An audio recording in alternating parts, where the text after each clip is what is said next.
How sad are you that we're not having SEC media days in person? Man, I'm bummed, and not just because I can't see your green suit in person, Yes. but I do like a lot of things about SEC Media Days, just because for people who aren't around teams constantly all the time, and don't have that proximity where they're going to practice a few times a week, going to same covering the same team for a game, seeing them on a given Saturday. It's a great opportunity for people like us who, we get to see some of these guys in person for the first time and actually get to interact with them, and same thing with the coaches.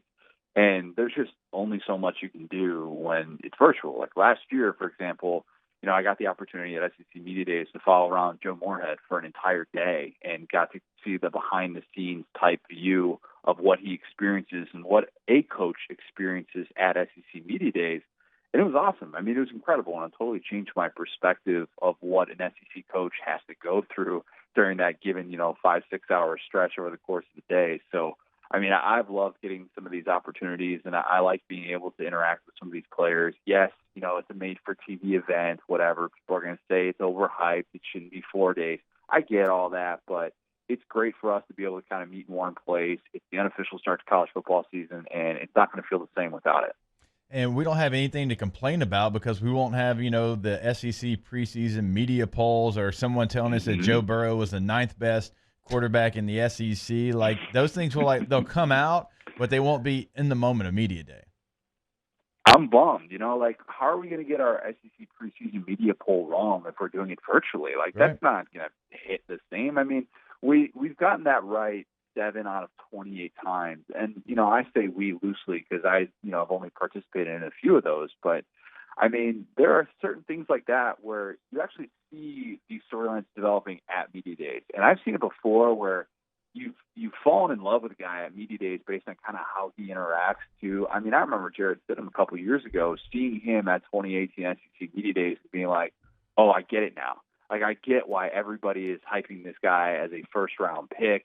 I get why his teammates like him. I get why you can make him the face of your program. Why maybe an NFL team is going to be willing to make him a face of the franchise. Sure enough, that looks like it's happening with the Patriots."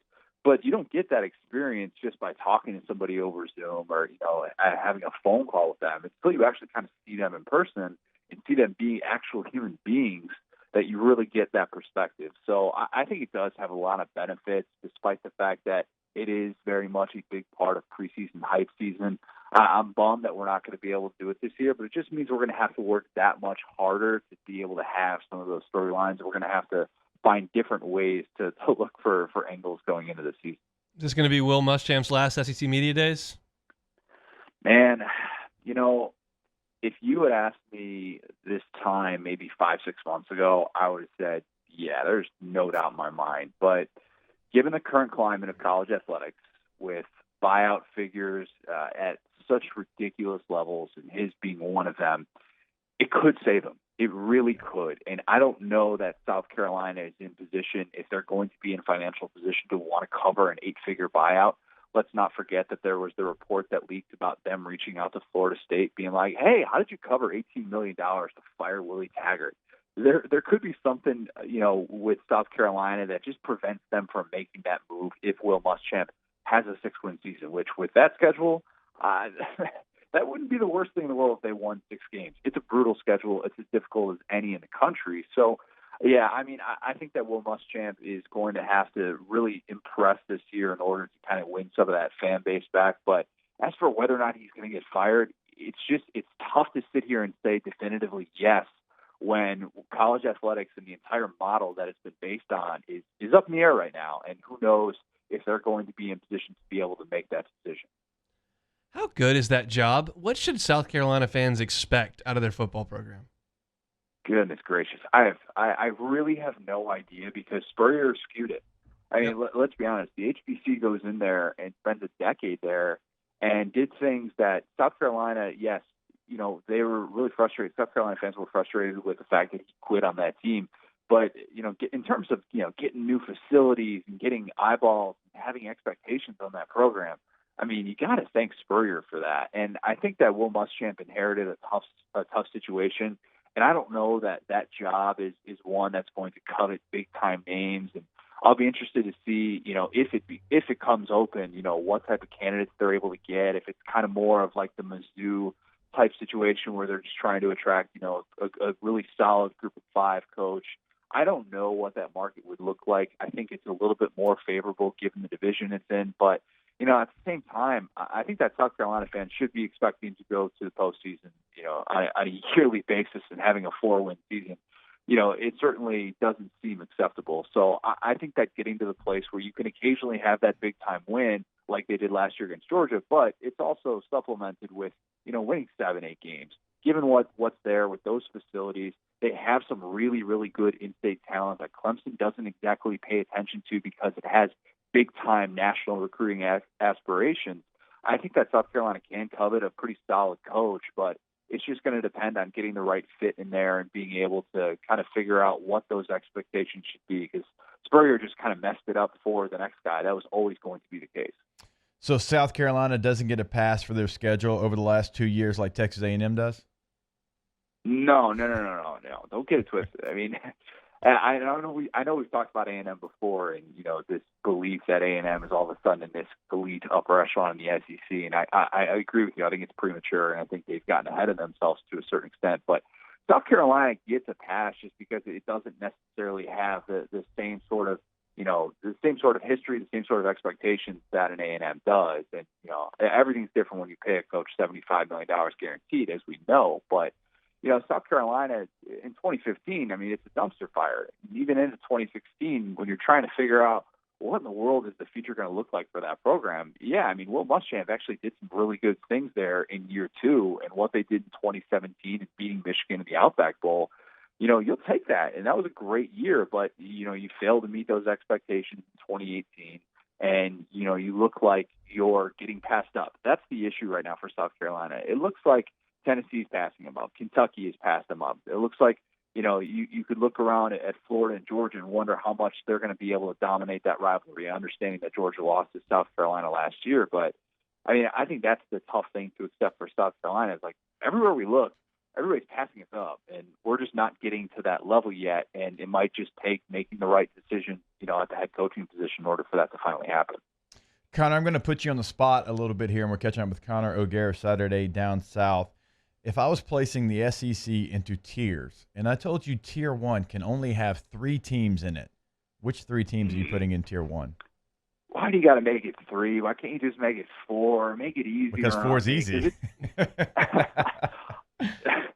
Because I do think it is 4, and I think if I'm leaving one out as of this point, oh gosh, that's difficult. Am I a hater for saying that LSU would have to be left out just because of how much turnover that program is obviously dealing with? That would probably be the one that I would tend to leave out, but I don't even feel good doing that because we saw what they did last year against Georgia. We saw what they did last year against Florida, and just because you have turnover doesn't mean that you're all of a sudden going to fall off the face of the earth. But I'm probably leaving LSU out of that category temporarily, but I do think the top tier in the SEC, and I've said this before, and I'm pretty sure I've said this on the show, it's as wide open as it's been at the top in a long time. And I think that there are 4 legitimate candidates to win the conference this year. And I think that, we're going to have a lot of first place votes going to those teams, obviously, but I do think that there's a good chance that it's a lot more split between those top 4 teams than what we're used to seeing, where Alabama is just the automatic preseason favorite. LSU is going to get first place votes, and they should. But will they get as many first place votes as Georgia? Will they get as many first place votes as Florida or Alabama? If I'm guessing, probably not. Kind of which team in the East do you have? Because Georgia and Florida seem, obviously they're the top dogs, with Tennessee getting better, but it's a 2-team race right now. So you're buying into Florida being a legit contender to get to Atlanta? If I'm making that preseason prediction, yeah, I'm giving Florida the advantage right now. Now, obviously, a lot can change in the first 2 months of the season. I need to see how this Georgia offense looks. I can't just blindly assume that Georgia's going to be able to figure things out. I understand the winning streak that they have against Florida, but you're talking about 9 new starters on that offense. You've got 4 or 5 offensive linemen who are new. You've got a new offensive coordinator with a brand new scheme. And, oh, by the way, you've got a new quarterback. there's no guarantee that those pieces are going to fit perfectly. And this is the time for Florida to take advantage of it. Now, if we see 2 months into the year, if Georgia's all of a sudden earning some LSU comparisons, 2019 LSU comparisons, obviously that'll change how we look at that matchup. But as of right now, yeah, I mean, I look at the pieces that Florida has coming back with Kyle Trask, somebody who I like and think has a lot of potential in that offense. And I look at the skill players around him, a better offensive line this year. Yeah, I absolutely think that Florida right now, if you're looking at it, this has to be the year. This has to be the year for Dan Mullen and what he's been able to try and build from a recruiting standpoint as well, to show that he is on that level and trying to be at the same level that Georgia is from a recruiting standpoint. This year is so important, and now seems like the best time for them to catch him. Connor, before we let you go, I do want to ask you about Alabama, because Alabama loses a ton as well. And we know that there's always coaches that come into the program, leave out of the program, go to bigger and better jobs, and has really been somewhere for them to springboard their career. They lose Tua Tagovailoa. They've got Mac Jones coming in at quarterback, but you still feel like they can replace all the talent they lost? Yeah, I do. And, maybe part of that is just based on my belief that I think they had 4 guys who would have been at least borderline first-round picks who decided to come back to school. And I think that's huge. Getting Najee Harris, Dylan Moses, Alex Leatherwood, Devontae Smith, all these guys to come back is important. And we were surprised with each one of those announcements. Like, oh, okay, thought that guy would be gone. No, he's coming back. And those guys are going to show up on preseason All-American teams. So to me, yes, you have big questions at the quarterback position, but I watched Mac Jones play against 2 top 25 defenses away from home and looked pretty good. And I understand he made 2 mistakes against Auburn. He had the 2 pick sixes, but I was there at the Citrus Bowl, and I watched him take advantage of a Michigan defense that he should have been able to take advantage of. And sure enough, that's what he did in the second half. So, yeah, even if Mac Jones isn't necessarily the long-term guy, and I know Alabama fans want Bryce Young to be that guy, I look at what they return on offense and with Steve Sarkisian staying at Alabama, how important that move is. I think that Alabama is going to be able to replace those guys, and I think that they're going to be so much better defensively. A team that really struggled with youth and inexperience in the front 7 because they were dealing with such a rash of injuries, and losing Dylan Moses in the preseason was such a big deal for them. Getting him back, getting healthy, getting those guys experience up front, I think that's going to be what's going to fuel Alabama to look more like the Alabama that we came to expect during the 2010s. All right, he is Connor O'Gara. You can follow him on Twitter at CJ O'Gara. Of course, SaturdayDownSouth.com is the website. We appreciate it, Connor. Appreciate it, guys.